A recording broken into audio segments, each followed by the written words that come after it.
pemirsa. Ayo pemirsa, bagusin ikhtiarnya, oke, top. Tapi kalau ikhtiar itu nanti menggantikan posisi Tuhan, saya kalau nggak laku rumah saya, dari mana saya berangkat hajinya? Waduh, mendingan jangan jual rumah, jangan. Kenapa? Karena rumah Anda menjadi Tuhan. Abah harus kerja, kalau abah nggak kerja, makan dari mana? Mendingan jangan kerja loh. Kenapa? Kerja lo tuh jadi Tuhan. Kerja lo tuh jadi Tuhan, nanti gak dapat apa-apa. Masih makan anak gak bisa, ongkos dari istri habis. Kalau begini, doain abah ya, abah mau kerja supaya jadi ibadah. Ah, begini. Tapi kalau ngomongnya, saya ini harus usaha. Kalau saya nggak usaha, dari mana saya bisa kaya? Oh jangan, itu berarti jadi Tuhan tuh. Emang ada yang bisa memberikan kekayaan dan memberikan kemiskinan kecuali Allah? Ada. Tapi kalau saya pengen usaha Ustaz, supaya apa? Supaya tidak ada yang memerintah saya kecuali Allah. Tidak ada yang menghalangi saya kecuali Allah. Saya mau sholat 12 rakaat kek, nggak ada yang menegur. Nah begitu kita usaha sendiri, tidak ada lagi halangan kecuali hanya kita dengan Allah Subhanahu Wa Taala. Kalau itu alasannya, please usaha. Tapi kalau lu alasannya, ente pada aneh kita pemirsa semua, usaha itu alasannya supaya kita jadi orang yang lebih enak, nggak benar. Emang nggak bisa apa jadi karyawan hidup enak? Bisa. Supaya kita nanti bisa beli mobil, aduh kecil amat sih usaha, cuma bisa beli mobil. Usaha itu supaya bisa masuk surga. Usaha itu supaya bisa masuk surga.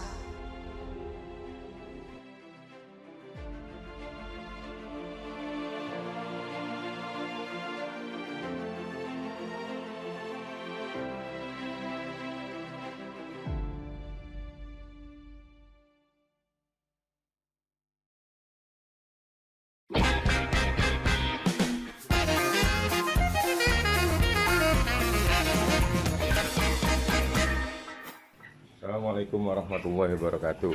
Hari ke-30. Perkembangan puyuh-puyuhnya hari ini masih sama. Mortalitasnya masih 31 ekor sampai dengan hari ke-30. Nah, hari ini rencananya nanti sore kita akan melakukan proses pemindahan puyuh-puyuh ini ke area bawah.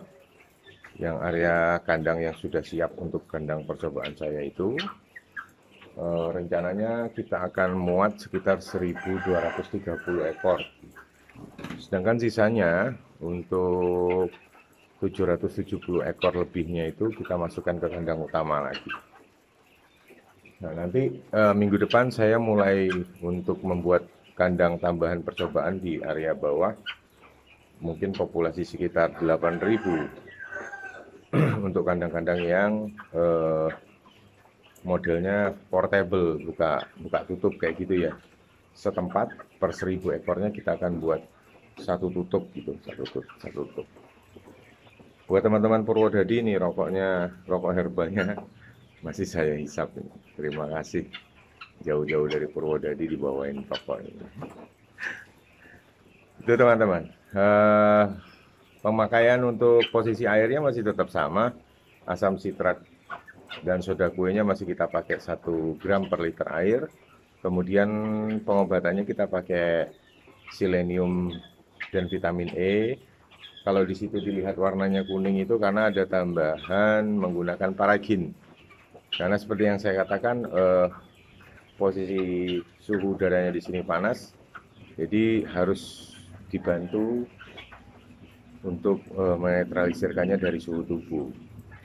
Jadi karena puyuh itu sekali lagi tidak punya pori-pori udara yang namanya unggas, dia akan molting, pasti akan mangap-mangap dan ya seperti ini, batuk-batuk karena terlalu panas. Nah, hari ini kondisi siap nggak siap kandangnya harus saya pindahkan karena sudah 30 hari dan saya persiapan untuk mengejar posisi bertelurnya sejauh mana, saya mau pantau betul.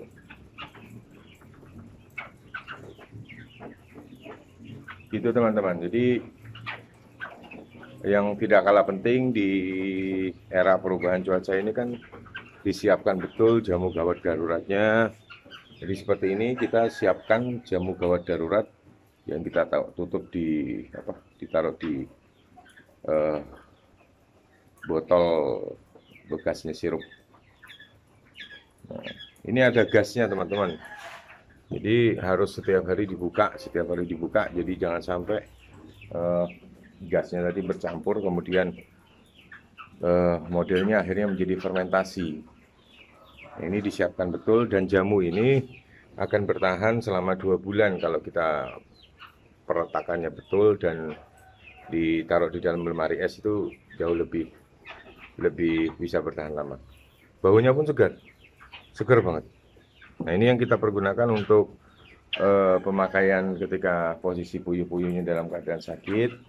Maka dosis yang kita berikan adalah 15 ml per ekor puyuh, yang pemberiannya diberikan melalui sistem cekok atau sistem kasih suntikan kecil ya. Kalau di saya itu ada suntikan kecil. Saya ambil contoh. Nah, ini suntikan kecilnya. Ini teman-teman, suntikan kecil, kapasitasnya sekitar 1 mili.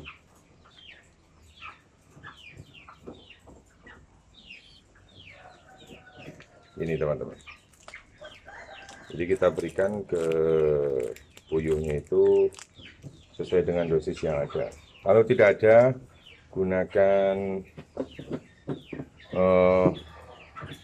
suntikan yang agak besar, yang dosisnya bisa 5 sampai dengan 10 mili, itu yang besar juga nggak apa-apa.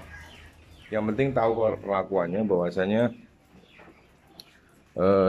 untuk puyuh itu penanggulangannya salah satunya begitu. Jadi jangan sampai terlalu banyak juga ketika kita berikan. Bisa saja untuk puyuh lokal lebih kecil kebutuhannya dibandingkan dengan puyuh peksi. Itu teman-teman. Diberikan berkala aja, nggak apa-apa. Kalau memang dosisnya 15 mili terlalu banyak, ya berikan secukupnya saja. Tapi lebih rutin, misalnya intensnya diberikan 3 hari sekali. Jadi dibagi 3 teman-teman. Itu bisa dilakukan seperti itu. Jadi tergantung dari kondisi puyuhnya gimana. Jangan terlalu mengikuti rule-nya juga langsung 15 mili, ya kasihan. Jadi itu kalau 15 mili itu adalah bahasanya kebutuhan dalam 1 hari, kalau bisa diberikan segitu, diberikan segitu. Jumlahnya 15 mili itu jauh lebih baik. Nah, gitu teman-teman. Dibagi 3 aja kalau di saya seperti itu. Di ayam juga sama, dikondisikan begitu. Kadang ada yang kalau 15 mili diberikan kondisinya sistemnya langsung, ya nanti bahaya juga di puyuhnya, jadi kembung.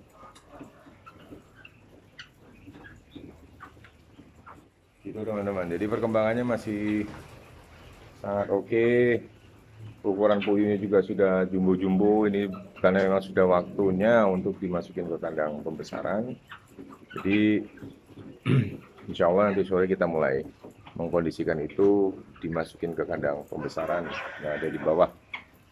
Ini lagi proses pasang lampunya, kemudian lagi perapian sedikit untuk jepitan-jepitannya karena tikus itu masih masuk.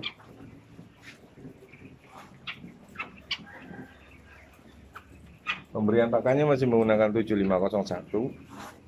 Sisanya tinggal 2 sak itu teman-teman. Dari 5 sak saya beli. Per hari ke-26 sudah saya berikan 7501. Sampai insya Allah nanti bertelur 5%. Nah, ini nanti saya mau evaluasi ke sana. Gitu teman-teman, perkembangan puyuh hari ke-30 masih sama seperti kemarin. Insya Allah saya akan evaluasi sampai dengan hari ke-35 mungkin ya. Kalau dia sudah bertelur 5%, maka kita proses persiapan untuk penggantian pakan menggunakan self mix.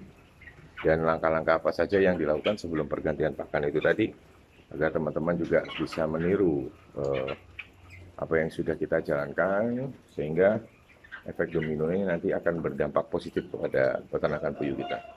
Jadi begitu teman-teman, jangan lupa klik like, berikan komentar yang positif dan membangun itu tadi, dan jangan lupa klik subscribe agar teman-teman juga mendapatkan reporting perkembangan puyuh-puyuh premium dari Mbok Defarm. Wassalamualaikum warahmatullahi wabarakatuh.